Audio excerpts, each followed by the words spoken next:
अब प्रॉपर्टी की खरीदो फरोख्त में एडवांस टैक्स में तब्दीली आ चुकी है। अब प्रॉपर्टी खरीदने वाले पे टैक्स कम कर दिया गया और बेचने वाले पे ज़्यादा कर दिया गया है।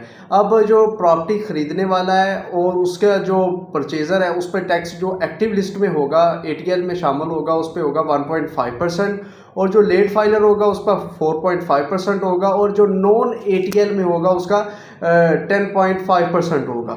इसी तरह जो सेलर है, सेलर का टैक्स बढ़ा दिया गया है। उसका जो एक्टिव लिस्ट में है वो प्रॉपर फाइलर होगा, उसका 4.5% टैक्स होगा, और जो लेट फाइलर की कैटेगरी में होगा उसका 7.5%, और नॉन फाइलर होगा उसका 11.5% होगा। तो ये है अप टू 50 मिलियन तक अगर आपकी ख़रीदो फरोख्त होती है तो इसमें आपको टैक्स लगेगा।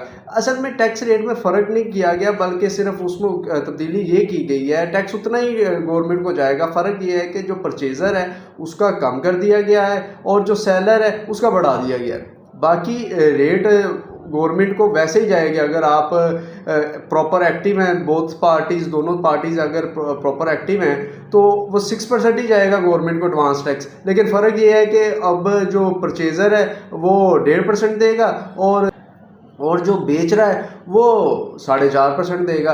तो फ़र्क सिर्फ ये किया गया है कि अब ख़रीदने वाले को टैक्स कम कर दिया गया है और बेचने वाले का टैक्स बढ़ा दिया गया है। बहुत शुक्रिया। अगर किसी को कोई क्वेश्चन हो तो वो पूछ सकता है।